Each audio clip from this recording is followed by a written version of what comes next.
Good evening, good afternoon, good morning. I've just come across this video. I think many Zimbabweans know him, Brett Mvet. He is making a commentary on the 31st March uprising that Geza has called for. I think the angle from which is coming is an important one. That the looters have run out of things to steal, and now they're fighting among themselves. I'll let him explain that bit. I won't play the whole thing. I'll just play the beginning of it to explain that aspect, which I think is an important one.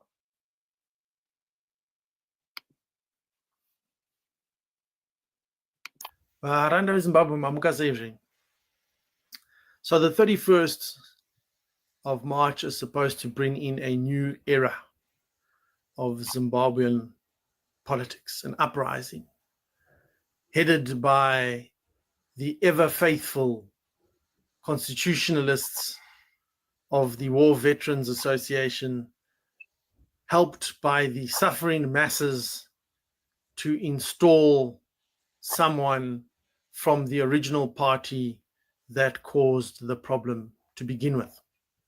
You see, Waranda, Zimbabwe, all of a sudden, the constitution has been mentioned. All of a sudden, the right to demonstrate is enshrined in the law and upheld. All of a sudden, journalists who were arrested have been called to be released. All of a sudden, we have corruption cases being exposed. All of a sudden, the hospitals are not good enough. Schools are not good enough. The unemployment rate is highlighted. All of a sudden, all these economic ills, these tenderpreneurs and all these kind of things are being highlighted. That is normal in a society where there is no opposition. You see, the thing is, people are so desperate. Vanhu vari kuda change. Chero pakauya satani chaiye, kana gudo, kana huku, kana chihuta chaicho chikauya, chiti ndoda kubvisa regime iripo, vanhu vanotsigira chinhu ichocho. That's the level of desperation because there is no opposition party. So, pamusha, kana pane vakadzi 15, amai nini, amai guru, handradzi, amai, watu mbuya, and so forth. But pasina kana one anogona kubika, kana kutraira, kana kuchengeta mbudzi, kana huku, kana kundorima, kana kundosakura. Ungati pamusha pane mukadzi. Kana pamusha pane varume 15. But every day, panobiwa huku, panobiwa mazai, pobiwa chibage, poitwa break in, madoo, mawindow opazwa, zuva nezuva. Ungati pamusha ipapo pane varume. Is there really men pamusha ipapo? That's what's happening to our opposition. Opposition iripo papepa. But is there really an opposition in Zimbabwe? The answer to that is no. And when there is no opposition, what happens is any clown can come up with a strategy, and the masses are so desperate for change that they will support that. Let us remind Mazimbabwean kuti vakuru vari kuda kuorganize kubvisa regime iripo are right now, as we speak, part of that regime. Let that sink in a little bit. My problems atinao mu Zimbabwe are caused by the same people who are calling for change on the 31st. Now you need to ask yourself, as a Zimbabwean, kuti zvinhu zvauchazofira musi wa31 zvichakubatsira here iwewe, or are you just being used as a tool? You see, when a country runs out of stuff to steal, so things go well in a dictatorship in the beginning, because what happens is there's a lot of stuff to steal.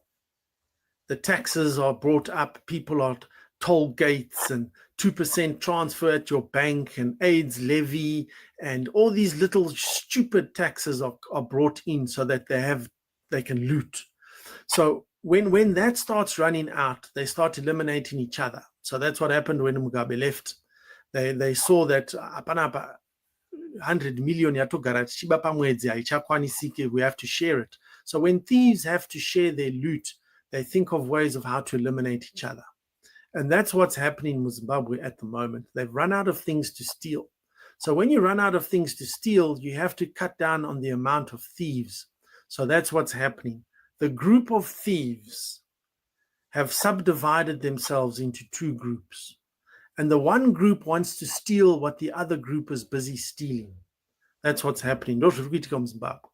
So when that group has got not enough to steal, they start looking at saka ava vari kuita zvemamining nai isusu hatipo, ava vari kuita zvefuel isusu hatipo, ava vane mashares mugas isusu hatipo. And that's the driving factor behind 31 March. Now that being said, and we admit kuti ndo zviripo, we still need to get rid of the regime. And by getting rid of half the regime so that the other half, vauya vazotonga, means that the regime is now, their power is being cut in half also. Just like. Well, I'll stop it there. I think the one aspect that I think needs to be emphasized here is that nothing at the end of the day is going to change. That is important. The idea that somehow we can trust Chiwenga to implement the democratic reforms so that Zimbabwe becomes a democratic and healthy and functioning democracy is far-fetched. And this is the reason why. People have got to realize that Zanu PF can be divided into three distinct components just now. The one component that supports Mnangagwa. And Mnangagwa knows these are my people. Then there is the other component on the other side, the Chiwenga, those who feel that they are not getting a fair share of the loot and they have to fight the other side. And not all of them have declared themselves, but some of them have declared their positions. They are in the Chiwenga camp. Then there is this middle camp. Nobody knows which side they support.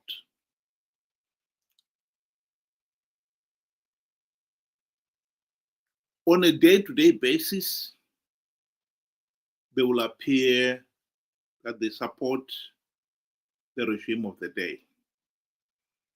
But as Mugabe learned, when the cards are down, it's amazing how quickly that body shifts over to the other side. So these people are sitting on the fence right now, and they would want to see what happens on Monday. And if they see that Chiwenga has got support, they'll start warming up to him. If they see that the uprising has failed, they will warm up even more to Mnangagwa. but they're always careful to keep themselves in a position where they can easily switch over. This body is important. Some people make the mistake of thinking that they are not important. They are the most important. Both Mnangagwa and Chiwenga knows that to have control of the party, you have got to win at least the majority of these individuals. Mnangagwa, when he took over in 2017, as much as he tried even to kill some of the G40 leaders, and some of them, although he had not attacked them directly, they decided they would be safer out of the country. Still, the majority of the Zanu PF people, some of them who had supported Mugabe, or at least shown their allegiance to Mugabe until the very last minute, stayed in the country. And Mnangagwa has kept them to bolster his own position. He needs that body to stay in power. The Zanu PF vote rigging juggernaut is run and organized by these people. This is something that some people sometimes overlook. You need those people to run the vote rigging juggernaut. Corruption in Zimbabwe has become rampant. The other day, Geza was naming corrupt people. He named 35.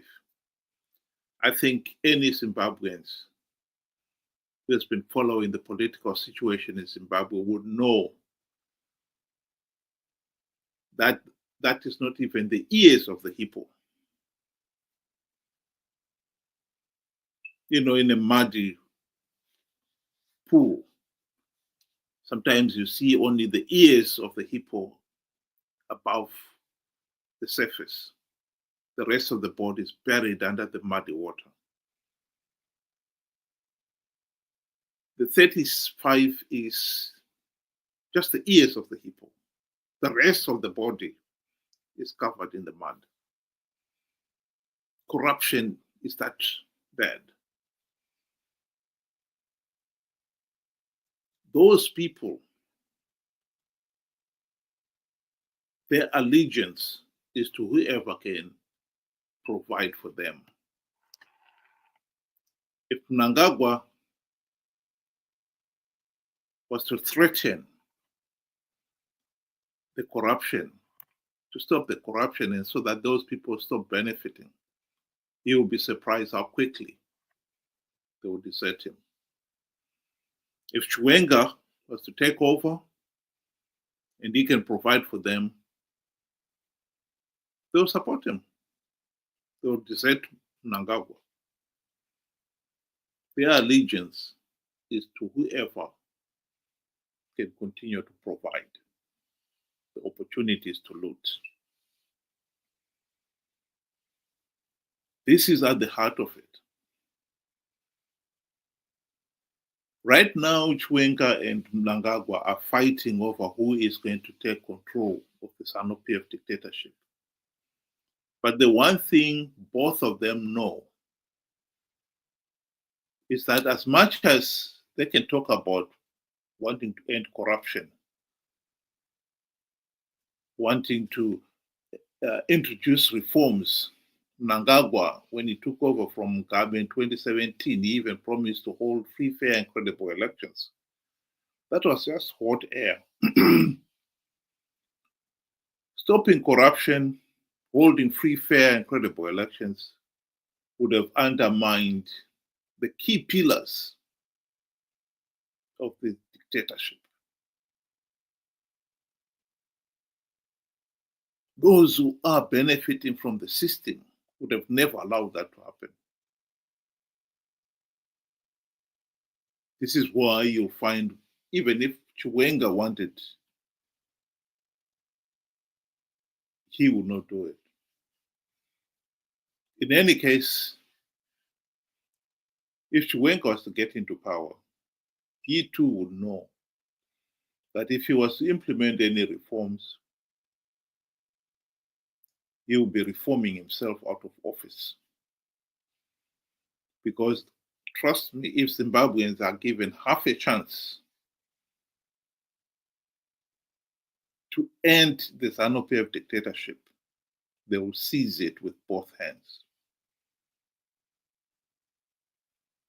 So those who are saying they want to participate in the 31st March uprising in the hope that Chiwenga will implement the democratic reforms and move the country and dismantle the dictatorship, they are deceiving themselves. Chiwenga will never do that.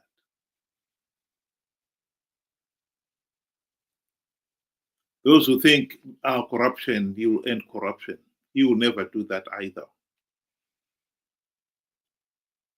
Because, like I said, the 37 people are named as corrupt. Those are the ears of the hippo.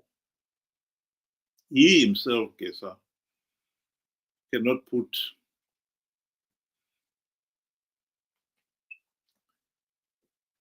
account for the wealth that he has amassed. Much more Chiwenga.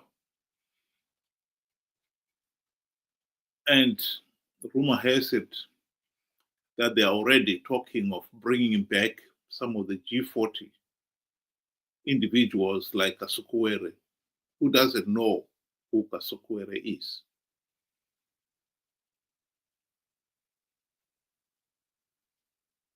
And if you seriously think that when he comes back, he will definitely be looking at starting the looting from where he left off. To be told that, no, we cannot have any more looting is completely out of the question. Forget that. That will never happen. So to come back to this issue of the 31st of March, I totally agree with Brett that people are doing it out of desperation. They are so desperate for change. They think anything is better than what we have. But the truth of the matter is that in their desperation, they're being their own worst enemies.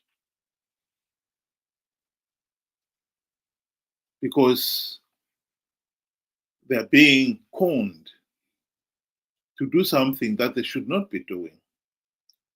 What people have got to realize is, look at the 2017 military coup. When people came out in their hundreds of thousands to support the coup leaders were able to turn around and say to Mugabe and his G40, look, the people are behind us. And to the international world as well, look how much support we have. The massive demonstration gave legitimacy to the coup. And that gave legitimacy and confidence to Mnangagwa. Indeed, although it was clear Mnangagwa was rigging the 2018 elections, even at that point, some people were willing to overlook that in the spirit of, let's give him a chance. Chiwenga will be looking at the same thing. If people come out in the hundreds of thousands on the 31st of March, he will be able to turn around and say, look, I have got the people behind me. He will have the confidence to do exactly what Mnangagwa did in 2017. Why are you giving legitimacy to a process that you're trying to dismantle? Why are you perpetuating the system you're trying to dismantle? Like I said, Chiwenga will never dismantle Zanu PF dictatorship.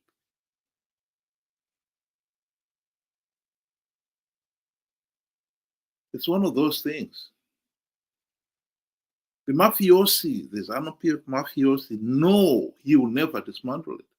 He has got an invested interest in it. He has done his fair share of the dirty work.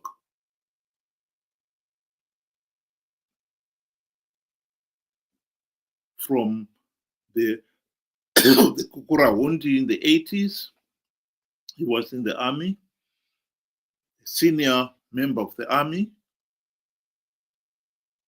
In 2008, he was a senior member of the Joint Operations Command that carried out the Operation Mafotera Papi, whose primary purpose, we all know, was to punish those who dared to vote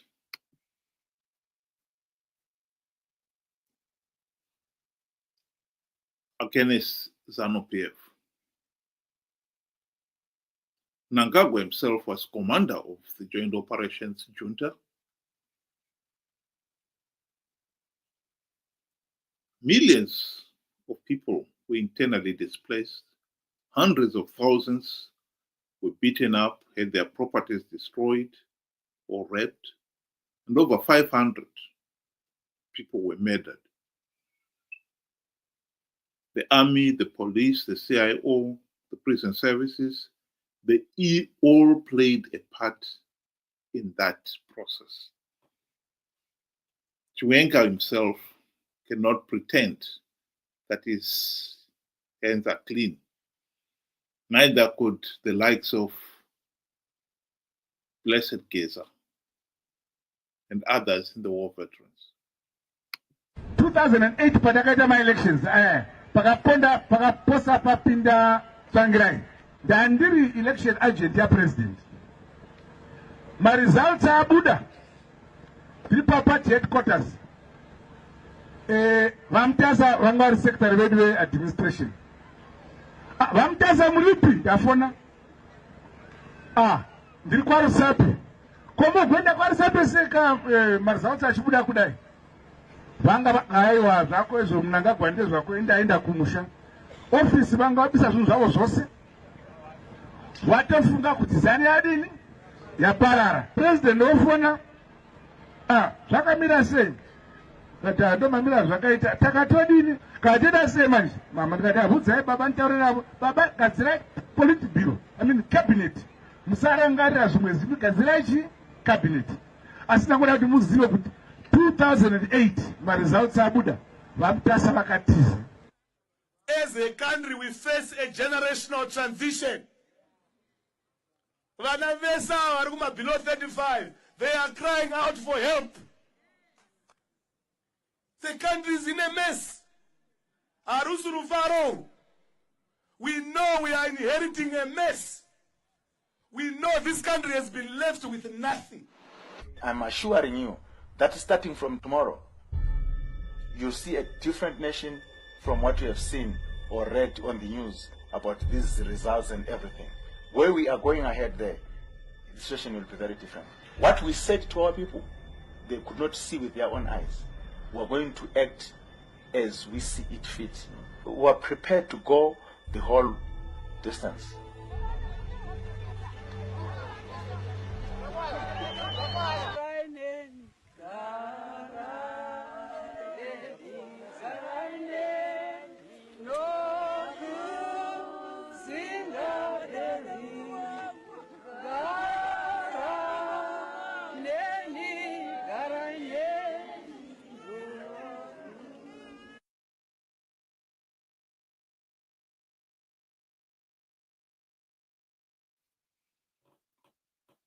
500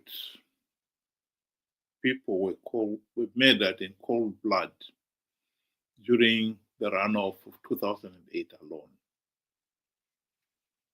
And of course, we also know that Chiwenga was involved in the coup, the 2017 military coup.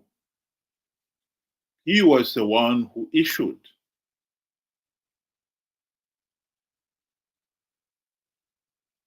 the command.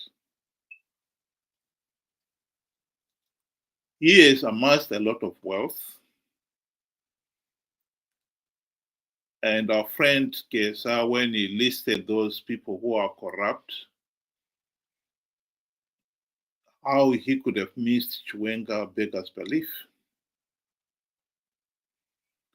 But that's how they count these people. But the truth of the matter is, Chiwenga is corrupt and his hands are dirty, and he will not want to implement any meaningful democratic reforms if he should get into power. And so that those fence sitters in Zanu PF were right now not clearly showing their hand, whether they support Chiwenga or Mnangagwa, will know that Chiwenga is their man. He will not implement any meaningful democratic reforms, and thus end the Zanu PF dictatorship. So those who are participating in the hope that Chiwenga will do something, they are being naive. I've been asked many times, so what is it we can do? We cannot just sit and twiddle our thumbs. Nobody's saying you should sit and twiddle your thumbs. You should appreciate what you can do, and that will help advance the situation. At the present moment, participating in this uprising to give the Chiwenga legitimacy and perpetuate the dictatorship is foolish, to say the least. The people of Zimbabwe have to understand that they've always had the opportunity to end the Zanu PF dictatorship by insisting that elections should be free, fair, and credible. The problem they've had is that they've had the opposition, as Brett was trying to emphasize there, that has sold out. The opposition did have the opportunity to implement reforms, and they did sell out. But the people themselves were also very slow in realizing what the opposition was doing. The opposition failed to implement even one token reform when they had the golden opportunity to do so during the GNU of 2008 to 2013. And ever since, they've been participating in these flawed elections, knowing fully well that the process is flawed, and knowing fully well that by participating, they are giving Zanu PF legitimacy. I've said it on this platform, and I'll say it again. If the people had not participated in the 2023 elections, in their millions, I believe SADC would have denied Zanu PF political legitimacy. SADC election observers condemned those elections as flawed and illegal. That is a matter of record. Why anyone would think that they would not have gone the extra step and deny Zanu PF legitimacy if nearly 2 million people had not participated and voted for Chamisa alone. Beggars belief.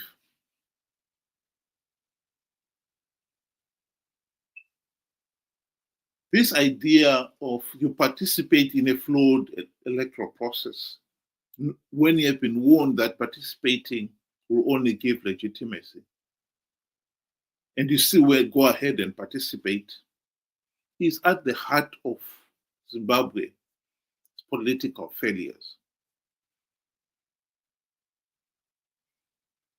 Participating in this 31st uprising will only give legitimacy to the Chiwenga faction.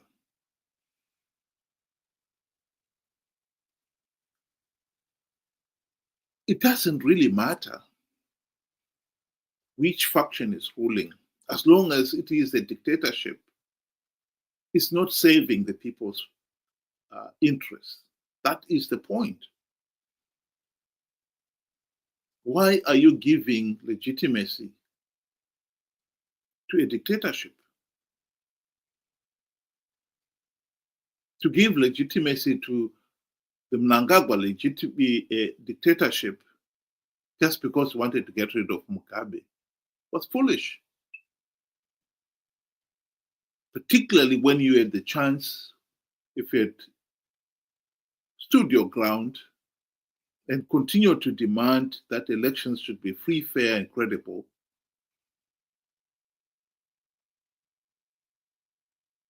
you would have achieved that. Indeed, if the opposition had not sold out during the GNU, the 2013 elections, Zanu PF would have not won those elections if the reforms had been implemented. We would not be where we are now.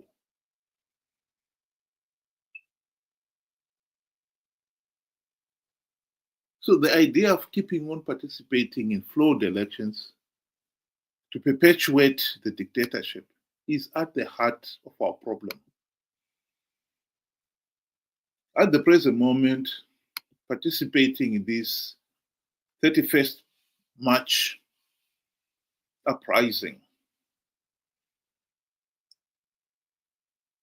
will not accomplish anything of substance other than give the Chiwenga faction the satisfaction that they've got the people behind them.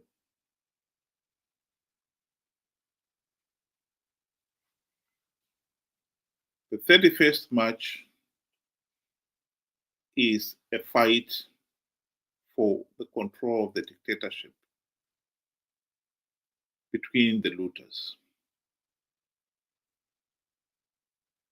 Why the ordinary people who are not benefiting from the looting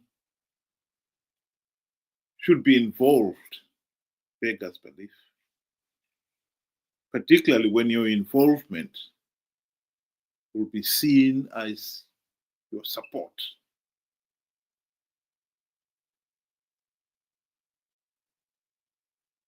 Stay away from it. The 31st March uprising has got nothing to do with the ordinary Zimbabwean. You may be desperate for change, but you're only worsening your own situation by giving the dictatorship legitimacy. They are only using you.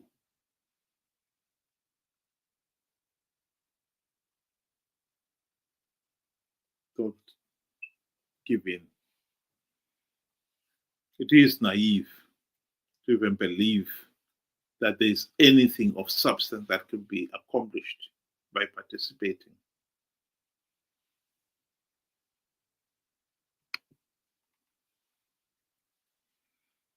We'll have to wait and see.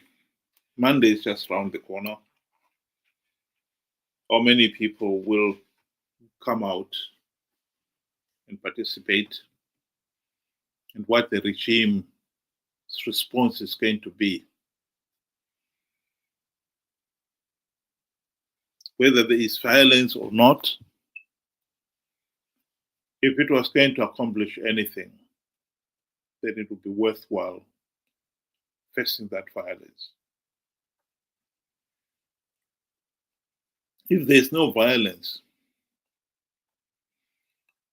and people come out as they did in 2017, you will only give the Chiwenga faction legitimacy. And when Chiwenga is in, he will not want to implement any reforms because he knows that Zanu PF will never win free, fair, and credible elections. And so we'll be back to square one again. What happened in 2017 will repeat itself. Think. Thank you very much. Have a good night.